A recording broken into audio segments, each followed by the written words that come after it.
Wes Craven created a new kind of slasher in 1996 when he made the now mass popular film Scream. Scream was different in a sense compared to other horror movies in the late 90s. Most horror or slasher movies at that time were mainly supernatural killers like Jason Voorhees and Freddy Krueger who dominated the 80s in the horror genre. Scream was almost a satirical film in the slasher genre, but now is accepted as one of the best slashers ever created, and it started a franchise that has delivered 6 entries as of 2024.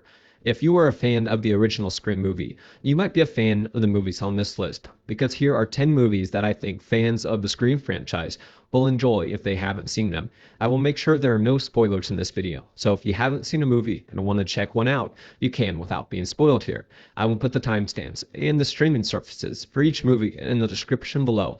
And with that said, here we go. Number 10. I Know What You Did Last Summer, 1998. Some people think this movie was just trying to cash in on the popularity that Scream brought to the genre. And to be honest, I completely understand that narrative. I mean, if you watch both films back to back, you would definitely be able to see the similarities between the two. I mean, Sidney Prescott and Julie James are both iconic final girls, and filmmakers have been trying to recreate that final girl magic ever since. The story to this one is quite simple if you haven't seen it.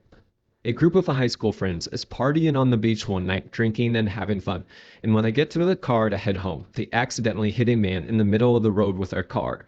They think the man is dead and then bury. The tool of the friend group tells them they are going to dump the body in the ocean and never speak of this night again. Well, they do that, and 1 year later, the four friends start being harassed by someone that supposedly knows what they did last summer. In the whole movie, the killer stalks and messes with them until eventually he makes his move to try and take them out. But who could be the killer if the victim was dead and thrown into the ocean? Number 9. Urban Legend, 1998.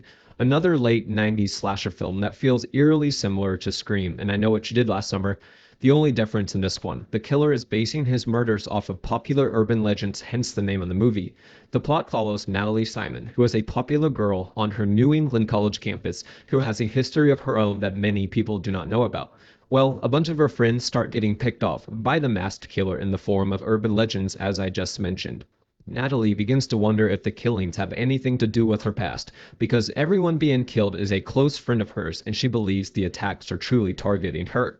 Natalie considers everyone a suspect in the case and is not even ruling out some of her college professors, but will she be able to unmask the killer in time before he or she kills everyone close to Natalie? A fun slasher that had a few sequels to follow, but I don't think they quite nailed the story as much as this one did.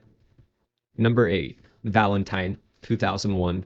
This is one of those movies that I wonder why it isn't more popular than it is, because it is a damn good slasher flick. The plot is as follows. At a 1988 high school prom dance, a guy that everyone thinks is a bit of a weirdo and a loser starts going around asking all of the girls in the gym to dance. He gets rejected many times, but one heavy-set girl actually agrees to dance with him. Well, they end up kissing behind the bleachers, but then some of the popular guys see this happening, and the girl tells him that the boy was harassing her and doing things to her she didn't want to do.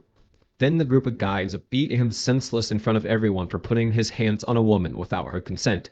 Then jump 13 years later, around the beginning of February, all of the girls that were there start receiving strange Valentine's gift cards and gifts, and then slowly but surely they start to get picked off by a masked killer who they assume must be the boy that was harassed at the dance 13 years ago.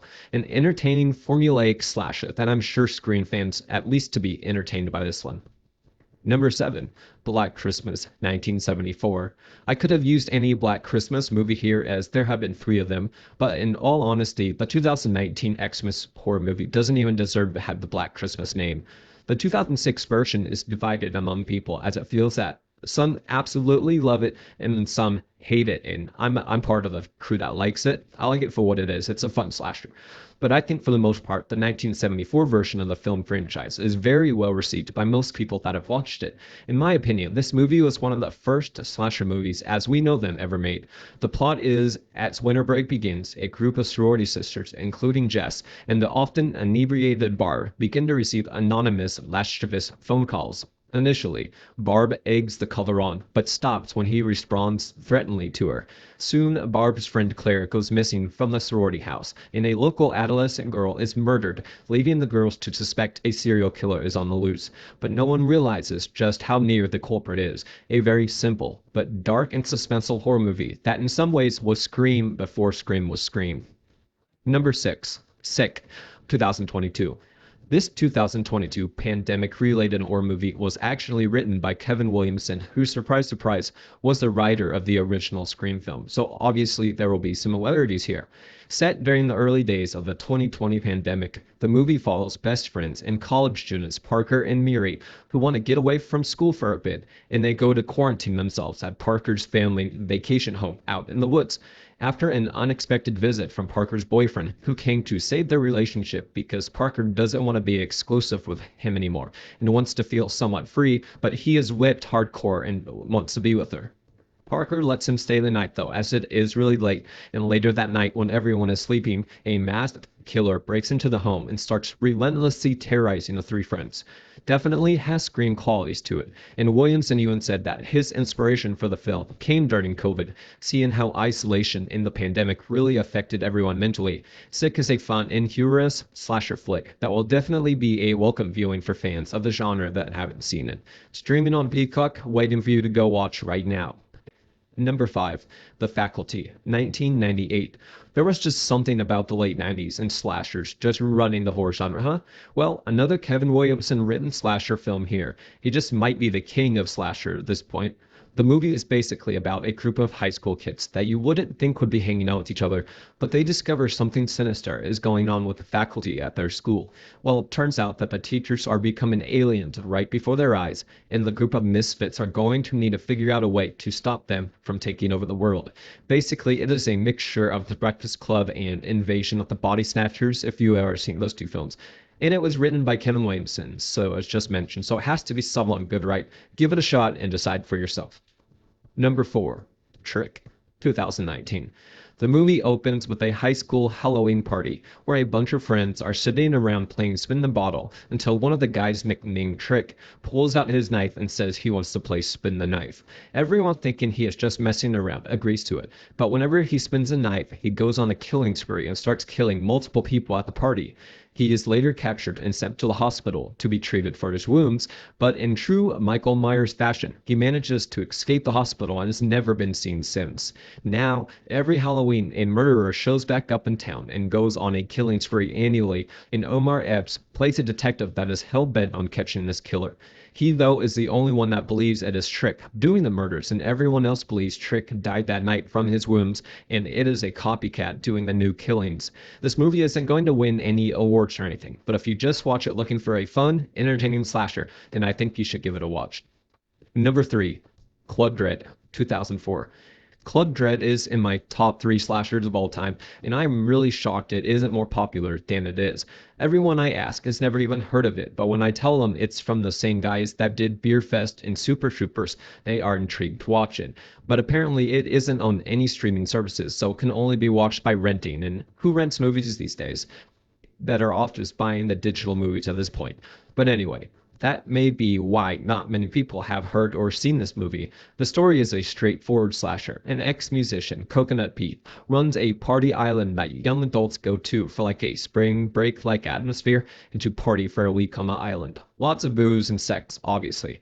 Well, whenever a killer shows up on the island and destroys any ways off of the island, he goes on a killing spree, and all of the employees of the island and is making it known they are the target. The killer reveal is a little underwhelming, but for a slasher flick, I don't know why any slasher fan wouldn't like this movie for what it is. Number 2. Fear Street Part 2, 1978, 2021. A fan of the Friday the 13th series? Well, this part 2 of Fear Street takes a lot of liberties with some of the Friday the 13th narratives, all the way to the summer camp backdrop. All 3 of the Fear Street movies are fairly good for a horror franchise, but part 2 leans more into the slasher route compared to the other 2 movies. But if you like horror, you should give all 3 a watch. They are all on Netflix as you read this. The movie is about a camp that the counselors arrive at so they can get prepared for the campers to arrive 2 weeks later. While preparing the camp to open, a killer shows up and starts taking out all of the counselors, similar to Jason Voorhees in Friday the 13th. Not only do the counselors have a killer maniac to worry about, the two rival high schools, Shadyside and Sunnyvale, will be at each other's throats as the hate has only gotten stronger since the first movie, while also trying to run a summer camp together.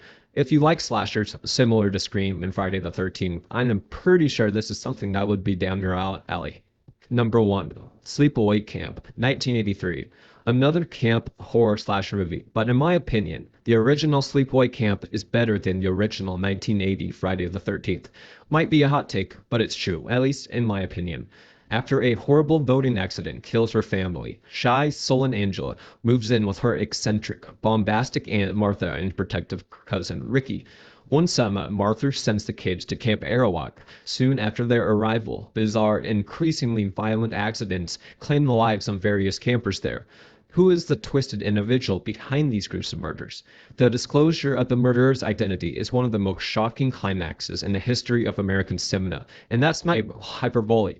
The ending to this movie is one of the best, most out there endings in the history of the horror genre. And if you don't know what it is, you need to change that ASAP Rocky. Don't say I didn't tell you so. And that is it for this list, friends. Any other great Scream similar slashers you recommend for people to see? Let me know in the comments below. Thanks for watching.